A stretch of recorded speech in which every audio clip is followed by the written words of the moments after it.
I have one thing to say. Welcome to the broom closet. What's this way? Oh, no, not again. Line, how could you have done this to us? And after we trusted you, after everything we've been through, you... Oh, I can't take this anymore. To hell with it. Restart. I'm back in... I was back in the camera room again. Oh, the Stanley Parable line's back. You know what, Stanley? I say forget the adventure line. What's it ever done for us? We're intelligent people, right? Why can't we make up our own story? Something exciting, daring, mysterious. Ooh, this all sounds perfectly doable. Why don't we simply start wandering in, well, I don't know. How about this direction?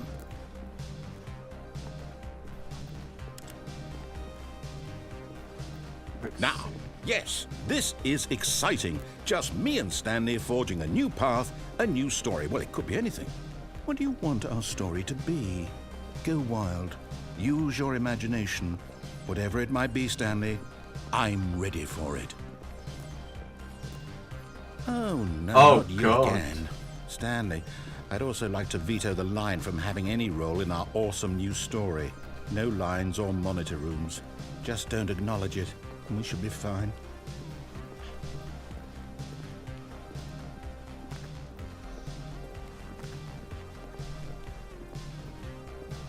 Ah, a choice. We get to make a decision. From here, the story is in our control. How important we mustn't squander the opportunity. In fact, I believe I need a minute to think here. Just walk in circles for a minute. Okay, so I know that each door has to lead somewhere, which means that somewhere at the place where we're trying to go, there must be a reverse door that leads here. And that in turn means that our destination corresponds with the counter-inverted reverse door's origin. So starting from the right, let us ask, will taking the right door lead us to where we're going? And since the answer is clearly yes, then by all accounts, the door on the right is the correct one. Another victory for logic. Come, Stanley, our destiny awaits. I'm not going the left door. Oh, hold up, what's this? The confusion ending. The confusion ending? Oh, that's what I did, You're look. telling me that's what this is? Oh my god, look at how much I had to do Giant to get to this ending, Tyler. And we're supposed to restart the game, what, eight times? A lot. That's 8 really times. how all this goes? It's all determined? So now, according to the schedule, I restart again. Then what? Am I just supposed to forget? Well, what if I don't want to forget? My mind goes blank simply because it's written here on this And I get thing teammates that suck. wall. Well, who consulted me? Why don't I get to decide? Why don't I get a say in all of this? Is it really? No, it can't be. I don't want it to be. I don't want the game to keep restarting. I don't want to forget what's going on. I don't want to be trapped like this. I won't restart the game. I won't do it. I won't do it. I won't do it. And the timer stopped? Does that mean, did we do it? Did we break the cycle? The, whatever it is that made this schedule? How would we even know? Will someone come for us? Will something happen? So, okay. I guess now we just wait, you know. I suppose in some way that this is a kind of story, wouldn't you agree? I'm not quite sure if we're in the destination or the journey, though they're always saying that life is about the journey and not the destination, so I hope that's where we are right now. We'll find out, won't we? Eventually. Well, in the meantime... Oh.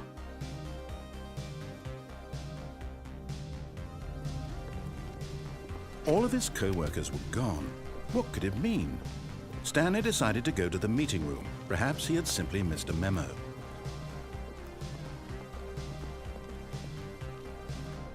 When Stanley came to a set of 2 open doors, this was not the correct way to the meeting room, and Stanley knew it perfectly well. Perhaps he wanted to stop by the employee lounge first, just to admire it. And here it was, the lounge. But eager to get back to business, Stanley took the first open door on his left. And so he detoured through the maintenance section, walked straight ahead to the opposite door, and got back on track. Yet there was not a single person here either. Feeling a wave of disbelief, Stanley decided to go up to his boss's office. Hoping he might come to a staircase, Stanley walked upstairs to his boss's office.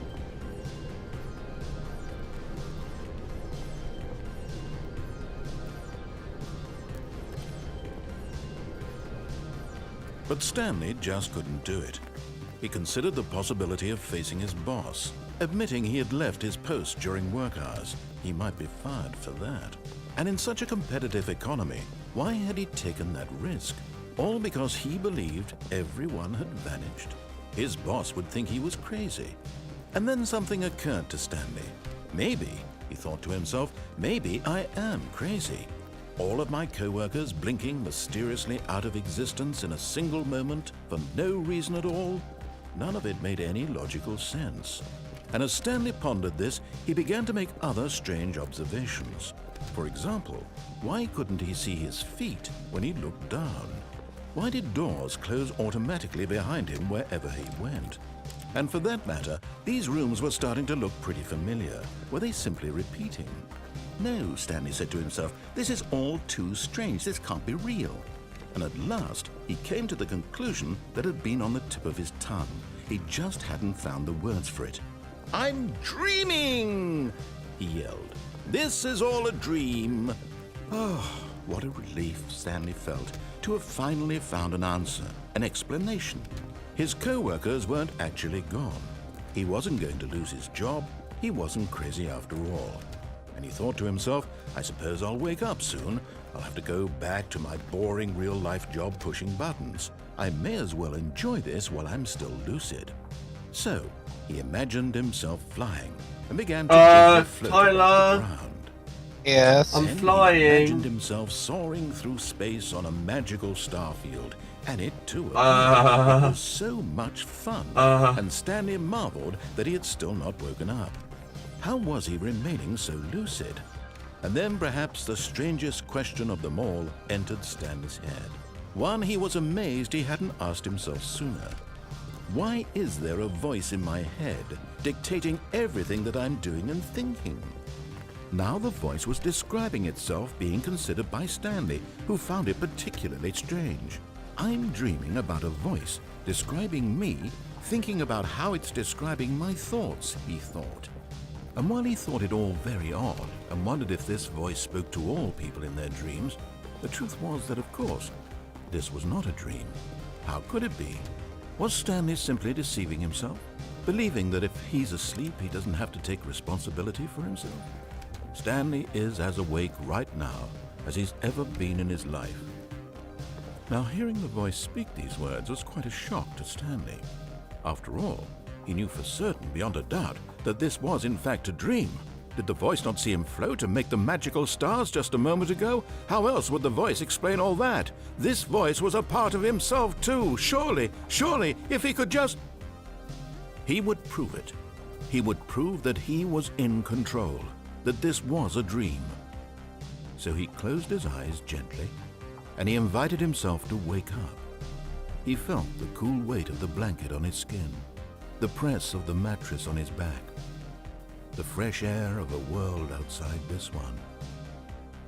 Let me wake up, he thought to himself. I'm through with this dream. I wish it to be over. Let me go back to my job. Let me continue pushing the buttons. Please, it's all I want. I want my apartment and my wife and my job. All I want is my life exactly the way it's always been. My life is normal. I am normal. Everything will be fine. I am okay.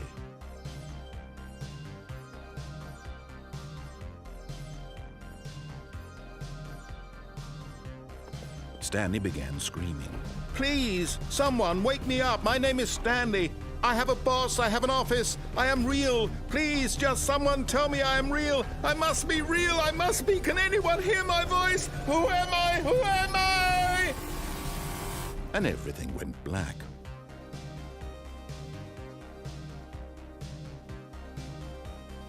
This is the story of a woman named Mariella.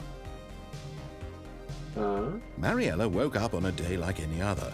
She arose, got dressed, gathered her belongings, and walked to her place of work. But on this particular day, her walk was interrupted by the body of a man who had stumbled through town talking and screaming to himself, and then collapsed dead on the sidewalk. And although she would soon turn to go call for an ambulance, for just a few brief moments she considered the strange man. He was obviously crazy, this much she knew. Everyone knows what crazy people look like. And in that moment, she thought to herself how lucky she was to be normal. I am sane. I am in control of my mind. I know what is real and what isn't. It was comforting to think this, and in a certain way, seeing this man made her feel better.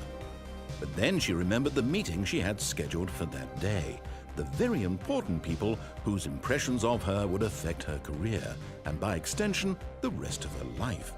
She had no time for this, so it was only a moment that she stood there, staring down at the body.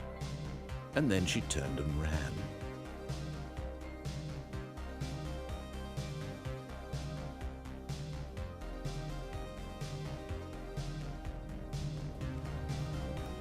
All of his co-workers were gone.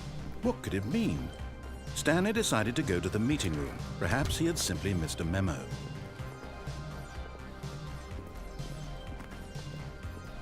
When Stanley came to a set of 2 open doors, he entered the door on his left.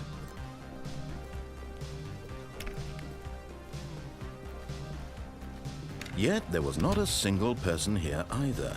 Feeling a wave of disbelief, Stanley decided to go up to his boss's. Stanley stepped into the broom closet, in the broom but closet, there was Tyler. nothing here, so he turned around and got No. back on track. Yes, look, I'm in the broom No. closet. I'm in the broom closet, Tyler, look. Good. There was nothing here. No choice to make, no path to follow. Just an The empty door broom unlocked closet. itself finally. No reason to still be here. Stay where you belong. I'm in the bin.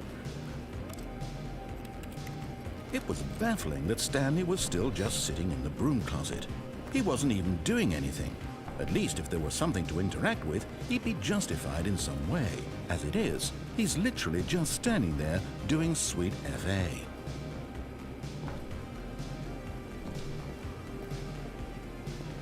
Are you really still in the broom closet? Standing around doing nothing? Why? Please offer me some explanation here. I'm genuinely confused.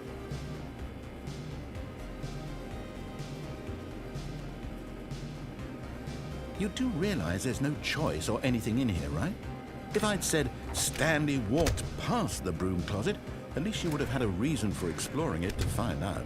But it didn't even occur to me because literally this closet is of absolutely no significance to the story whatsoever.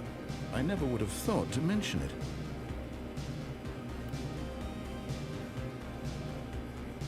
Maybe to you this is somehow its own branching path. Maybe when you go talk about this with your friends, you'll say, "Oh, did you get the broom closet ending? The broom closet ending was my favorite." I hope your friends find this concerning. Wait, is this an actual ending? Stanley was fat and ugly and really Oh shit, stupid. Grathhammer. He probably only Who's got the actual job ending, because of a Tyler? family connection. That's how stupid I he don't is. know. That or with drug money. Also, Stanley is addicted to drugs and hookers. Danny is addicted to drugs and hookers, apparently. Well, I've come to a very definite conclusion about what's going on right now. You're dead. You got to this broom closet, explored it a bit, and were just about to leave because there's nothing here, when a physical malady of some sort shut down your central nervous system and you collapsed on the keyboard.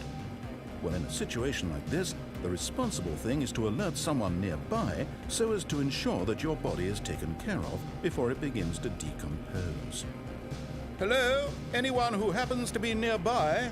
The person at this computer is dead. He or she has fallen prey to any number of your countless human physiological vulnerabilities. It's indicative of the long-term sustainability of your species. Please remove their corpse from the area and instruct another human to take their place at the computer, making sure they understand basic first-person video game mechanics